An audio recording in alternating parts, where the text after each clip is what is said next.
A pair of archaeologists believe they found a lost city in the Amazon. New technology has unearthed the remains of an ancient civilization, and it's changing the way people think about our past. There is a Bible sitting in the highlands of Ethiopia right now that almost no Western Christian has ever opened. It is not a smaller Bible. It is not a stripped-down, simplified version of the one on your shelf. It is bigger, far bigger. While the Protestant Bible most people grew up with contains 66 books, the Bible used by the Ethiopian Orthodox Tewahedo Church contains 81, 46 in the Old Testament, 35 in the New. That's not a rounding error or a translation quirk. That's an entire extra shelf of scripture, preserved for thousands of years in a language called Gwizi, largely untouched by the councils and committees that shaped the Bible everyone else reads today. And buried inside that tradition is a text about the resurrection of Jesus that reads nothing like the four Gospels, No empty tomb discovered quietly at dawn. No two women walking home in stunned silence. Instead, Jesus descending bodily into hell. Satan bound in chains. The gates of the underworld physically broken open. Adam and Eve pulled out of the darkness by the hand. A wound in creation itself, torn open at the fall, sealed shut again. This isn't fan fiction. It isn't a hoax dreamed up for internet clicks. It is a real ancient, named text, read, copied, and guarded for over 1,000 years, that most modern Christians don't even know exists. Today we're going into it. Not with sensational claims, but with the actual history, because the truth turns out to be strange enough on its own. Before we go further, it's worth being upfront about something. This isn't a story about a lost passage nobody has ever seen, uncovered by some secret dig. That kind of claim shows up constantly online, and almost none of it holds up under scrutiny. This is the opposite, a real, documented, centuries-old text that scholars have studied, translated, and written about for over 100 years. It's just that almost nobody outside a narrow academic and Coptic Ethiopian religious circle has ever heard of it. The story here isn't here's a shocking new discovery.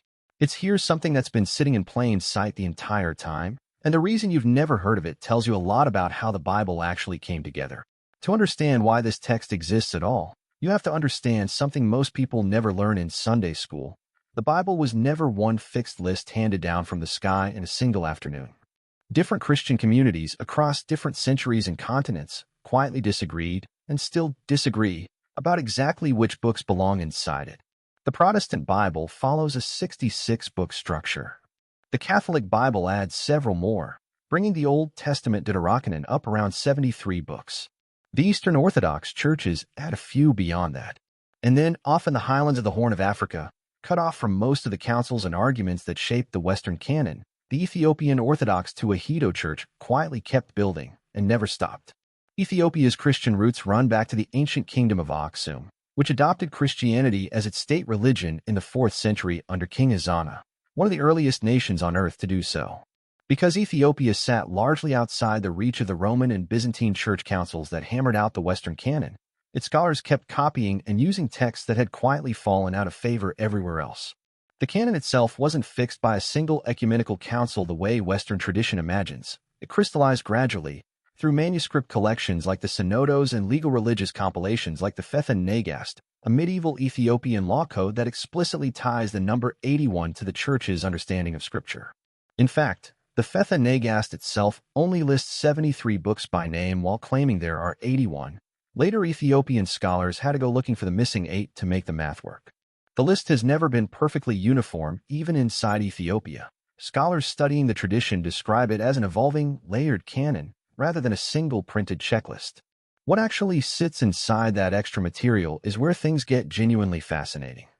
The most famous edition is the Book of Enoch, 1 Enoch to be precise, an apocalyptic Jewish text describing fallen angels, giants, and cosmic judgment, quoted directly in the New Testament book of Jude but excluded from every other major Christian canon. For centuries, most of the Western world assumed 1 Enoch was essentially lost, known only through a handful of fragmentary quotations, until scholars realized the Ethiopian church had been quietly preserving the complete text the entire time. Then there's the Book of Jubilees, sometimes called the Little Genesis, which retells the early chapters of Genesis with an entirely different level of angelic and calendrical detail, and which, like Enoch, turned up unexpectedly among the Dead Sea Scrolls in the 20th century, proving both books were genuinely in serious circulation among Jewish communities centuries before Christ, not later Ethiopian inventions. On top of these sit 3 books called 1, 2, and 3 Maccabean, texts that share a name with the biblical books of Maccabees but tell almost entirely unrelated stories, unique to the Ethiopian tradition and virtually unknown outside it. Where the Greek books of Maccabees recount the historical Jewish revolt against the Seleucid Empire in the 2nd century BC, the Maccabean books are their own separate narratives, with their own characters and their own theological concerns, connected to the Maccabees mainly by name. Alongside these sit other unique Ethiopian editions like the Paralipomena of Jeremiah, sometimes called for Baruch, an extensive body of New Testament adjacent church order literature, the Synodos, the Didascalia, and the Book of the Covenant, texts dealing with liturgy, ordination, and apostolic discipline rather than narrative story. None of this material is secret. Much of it has been available in scholarly translation for over a century. It simply never made its way into the popular imagination the way the 4 Gospels or the Book of Revelation have, because it was never printed in mass-market English Bibles, never preached from in most churches most people attend, and never taught in most Sunday schools outside Ethiopia and Eritrea. None of that, on its own, touches the resurrection directly. But it establishes something important. This is a church that never fully closed its bookshelf the way the rest of Christianity did.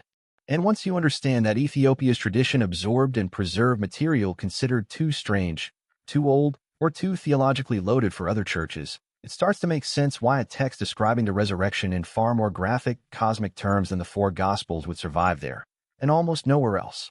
The specific text at the center of this story is called the Book of the Resurrection of Jesus Christ, by Bartholomew the Apostle, sometimes referred to in scholarship as the Book of Bartholomew.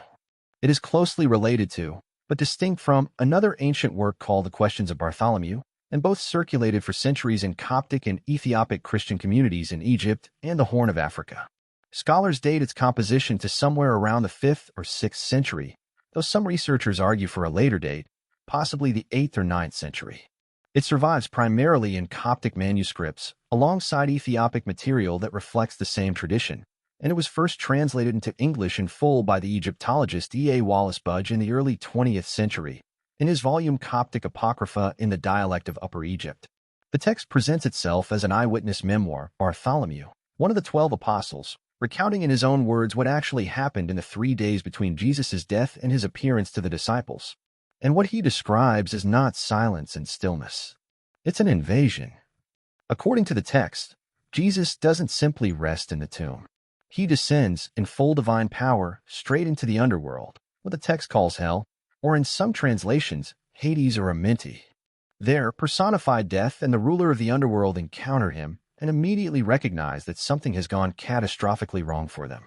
The text describes hell as nearly emptied out by the time the narrative moves forward, because Jesus has already been through it. Satan, in this account, is not merely defeated in some abstract theological sense. He is physically bound, chained, rendered powerless in the very throne room of his own domain.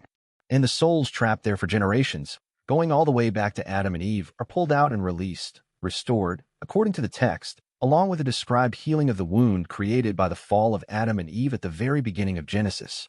The only notable exceptions mentioned are Judas Iscariot and 2 others, left out of the general release. If that sounds unfamiliar, that's because it mostly is to Western readers anyway. But it isn't invented out of nowhere. This descent into hell narrative, technically called the harrowing of hell in Christian tradition, has deep and legitimate roots. It appears explicitly in another well-known piece of Christian apocrypha, the Gospel of Nicodemus, and this is the part that should genuinely surprise people. A version of it is embedded directly inside the Apostles' Creed, one of the oldest and most widely recited statements of Christian belief in the entire world. Millions of Christians across denominations recite, often without thinking too hard about what it means, that Jesus descended into hell between his crucifixion and resurrection. The Book of Bartholomew doesn't invent that idea. It dramatizes it, turning a single clause recited in churches every Sunday into a full cinematic narrative with dialogue, combat, and cosmic stakes.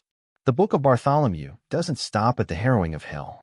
As the narrative continues, it describes a scene at the empty tomb where fiery chariots and angelic hosts descend from heaven to accomplish the actual moment of resurrection. Christ's body reanimated in a blaze of angelic activity witnessed, in the text's telling, by a gardener named Philogene, who later recounts what he saw to the women arriving at the tomb. From there, the text shifts into an extended dialogue between the risen Jesus and his apostles. On the Mount of Olives, Jesus reportedly takes the apostles up into the heavens themselves to stand before God the Father, who blesses each of them individually and grants them spiritual authority. Peter is established as the leader, the president, of the new church being founded. Thomas, famously skeptical in the canonical Gospel of John, gets his own extended scene here too. He refuses to believe second-hand reports of the resurrection from the other apostles, and only when Jesus appears directly and lets him touch his wounds does Thomas relent. Notice how much is happening in that sequence that never appears in Matthew, Mark, Luke, or John. The canonical Gospels are almost stubbornly quiet about the resurrection itself. Nobody actually witnesses the moment Jesus comes back to life in any of the four Gospels. The stone is already rolled away by the time anyone arrives. The tomb is simply empty. Whatever happened off-page, in the dark, unwitnessed. The Book of Bartholomew refuses to leave that gap alone. It fills in the exact mechanics: fire, angels, chariots, a human eyewitness in the person of the gardener, a direct confrontation in the underworld, chains on Satan, and a guided tour of heaven for the apostles as a reward for their faith. It's the difference between a restrained historical account and a fully staged apocalyptic epic. Same event, radically different level of theatrical detail. Bartholomew himself is treated with unusual reverence throughout the text. He's addressed as the keeper of the mysteries of the Son of God, entrusted with secrets the other apostles are not given, and warned near the end of the book not to let its contents fall into the hands of any man who is an unbeliever or a heretic. That line matters because it tells you something about how the text understood itself, not as scripture for general public consumption, but as privileged, guarded knowledge, a status that helps explain why it never made it into the mainstream canon almost anywhere, even in traditions that valued apocryphal material more than most. The final scenes describe Jesus and the redeemed souls, Adam included, ascending into heaven together, crowned by God the Father, accompanied by a series of 8 hymns celebrating Adam's restoration to glory. The text even gives Adam and Eve almost impossible physical dimensions in this glorified state, a detail scholars have noted reflects a broader ancient tradition of imagining the first humans as cosmically outsized figures before the fall. This is where the story gets genuinely interesting from a historical standpoint, because the rejection of this text wasn't quiet or accidental. It was explicit, and it happened early. Jerome, the 4th and 5th century scholar responsible for translating the Latin Vulgate Bible, the version that shaped Western Christianity for over 1,000 years, specifically mentioned a Gospel of Bartholomew in the prologue to his commentary on Matthew and dismissed it as an unreliable apocryphal work. Later, Pope Gelasius, in the late 5th century, went further and formally placed the Gospel of Bartholomew on a list of apocryphal texts the Church considered illegitimate. In other words, this wasn't a text that slipped through the cracks by accident. Church authorities knew it existed, read it, and made a deliberate decision to exclude it, while notably keeping the idea at its core, the harrowing of hell, alive in a compressed, safer form inside the Apostles' Creed. So why the rejection? Scholars point to several reasons. The text leans heavily into what's called a Gnostic influence view of the material body. At points, Jesus tells his disciples he cannot reveal certain heavenly secrets until he has fully shed his physical form, language that echoes Gnostic Christian movements the mainstream church spent centuries actively fighting.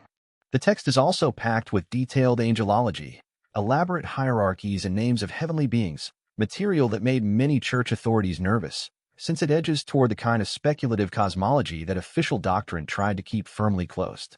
And there are details that flatly contradict the canonical Gospels. At one point, the text appears to identify Mary, the mother of Jesus, with Mary Magdalene, a conflation most scholars view as a simple factual error rather than a deliberate theological claim, but one that would have made any serious church authority immediately suspicious of everything else the text asserts. And yet, and this is the detail that makes the whole thing worth taking seriously rather than dismissing outright, the text isn't a wild departure from Christian belief so much as an exaggerated, theatrical expansion of ideas that were already circulating as legitimate, even mainstream, Christian tradition. The harrowing of hell wasn't some fringe idea invented by whoever wrote this book. It shows up independently in the Gospel of Nicodemus, another popular apocryphal text with its own long, complicated relationship to official canon status. It's baked into the Apostles' Creed. Early church fathers across multiple regions accepted some version of Christ's descent into the underworld as a real event, even while rejecting this particular dramatized, apostle-narrated account of it. What got rejected wasn't the core theological claim. What got rejected was the elaborate, specific, almost novelistic detail wrapped around it, the named angels, the chariots, the physical description of Satan in chains, the precise sequence of events in a place the four Gospels deliberately leave undescribed. This is where the Ethiopian and Coptic Christian traditions become genuinely distinct from almost everywhere else in the Christian world. Both traditions descend from a broader Egyptian and Horn of Africa Christianity that historically operated with a much looser, more expansive relationship to canonicity than the Latin West or the Byzantine East. The Coptic Church preserved the text in its original language for centuries. Ethiopian Christianity, closely linked to Egyptian Christianity through shared theology and centuries of ecclesiastical connection, absorbed much of the same literary tradition, including its taste for detailed apocalyptic and resurrection material. It's the same broader instinct that led Ethiopia to keep 1 Enoch as living, canonical scripture, while the rest of Christendom treated it as a curiosity, an openness to material that other churches decided was too speculative, too strange, or too theologically risky to keep on the official shelf. None of this means the Book of Bartholomew is secretly the true account of the resurrection, hidden from believers by a conspiracy of church councils. That's not what the history supports, and it's not what serious scholars of the text argue. What it does mean is something arguably more interesting, that the resurrection story, in the earliest centuries of Christianity, existed in far more versions, textures, and levels of detail than most people today ever encounter. The four Gospels are famously restrained about what happened between Good Friday and Easter morning. They describe an empty tomb, a stone rolled away, brief angelic appearances, and Jesus meeting his followers, but they say almost nothing about what happened to Jesus during those 3 days, and nothing at all about hell itself, Satan's fate, or Adam and Eve's release. That silence left a gap. And across the ancient Christian world, different communities filled that gap in different ways, some with careful theological restraint, and some, like whoever wrote the Book of Bartholomew, with a fully realized cosmic drama, chariots and all. It's worth pausing here on why any of this deserves to be taken seriously, rather than waved off as ancient fan fiction. When the Dead Sea Scrolls were discovered in the caves of Qumran starting in 1947, among the fragments recovered were portions of both 1 Enoch and Jubilees, in Hebrew and Aramaic, dating back centuries before Christ. That discovery mattered enormously because it confirmed these texts weren't later inventions cooked up by Ethiopian Christians centuries after the fact to pad out their Bible. They were genuinely part of serious, active Jewish religious life and thought in the exact period leading up to the birth of Christianity, read, copied, and clearly valued by real communities, including quite possibly the community that produced the scrolls themselves. That single archaeological discovery retroactively validated centuries of Ethiopian preservation work that the rest of the Christian world had simply ignored or forgotten. The Book of Bartholomew doesn't have quite that same archaeological confirmation. No Qumran-style fragment has surfaced to prove its exact wording predates the 5th century. But it sits inside the same broader pattern, material that felt too strange, too elaborate, or too theologically loose for the churches that eventually standardized the Western Bible, preserved instead by communities on the margins of that process, Coptic Egypt and Ethiopia, who valued continuity with older, richer traditions over doctrinal tidiness. So where does that leave the question this whole story started with? Is there something disturbing hiding in the Ethiopian Bible about the resurrection? The honest answer is more interesting than a simple yes or no. The Book of Bartholomew isn't part of the official 81-book Ethiopian Orthodox canon itself. It belongs to the broader orbit of Coptic and Ethiopic apocryphal literature that circulated alongside canonical scripture in these traditions, read and valued without ever being formally declared inspired scripture the way Enoch or Jubilees eventually were in Ethiopia. But it comes from the same cultural and religious world, shaped by the same instinct to preserve rather than discard, and it reveals something real, that the earliest centuries of Christianity were far messier, far more theologically adventurous, and far less settled than the tidy four-gospel narrative most people grow up with suggests. There was no single, universally agreed-upon version of what happened during those 3 days in the tomb. There were arguments, exclusions, and quiet decisions made by councils and scholars about which stories got accounted as scripture and which got pushed to the margins, decisions made not because the excluded material was necessarily false, but because it was inconvenient, doctrinally risky, or simply too elaborate for the more restrained theological picture the mainstream church wanted to present. Ethiopia and Egypt, sitting outside the main currents of that decision-making process, kept more of the discarded material than almost anywhere else on Earth. That's not a conspiracy. It's history, and it's sitting in libraries and monasteries right now, translated and published, footnoted and cataloged, mostly just unread outside a small circle of scholars and Coptic and Ethiopian believers who never stop valuing it. The Ethiopian Orthodox Tewahedo Church itself continues to hold its 81-book canon as living scripture to this day. As recently as 2022, the church's television network reported the completion of a full Guizi language edition of the entire 81-book Bible, making the complete canon available in its original liturgical language for the first time in one collected volume. Even though Ethiopic translations of individual books had existed for centuries before that, that detail matters because it means this isn't some dead historical curiosity being reconstructed from crumbling parchment. It's an active, functioning religious tradition, still practiced today by tens of millions of Ethiopian and Eritrean Orthodox Christians who have never needed the West to validate their canon to know what belongs on their own shelf. The Book of Bartholomew sits just outside that official 81. In the wider orbit of apocryphal literature, the tradition has always tolerated and preserved without formally canonizing, which is itself telling. Even inside a church willing to hold on to 1 Enoch, Jubilees, and Maccabean books as scripture, this particular resurrection account was still kept at arm's length, valued enough to copy and pass down for over 1,000 years, but never quite elevated to the same authoritative status as the books that made it into the 81. So the next time someone tells you the Bible is one fixed, unchanging book agreed upon by everyone everywhere for 2,000 years, you'll know that isn't quite true. Somewhere in the highlands of Ethiopia, and in the Coptic monasteries of Egypt before it, an entirely different shelf of scripture has been sitting quietly the whole time, telling a version of the oldest story in Christianity that almost nobody outside that tradition has ever heard. Not a conspiracy, not a hoax, just history, waiting exactly where it's always been.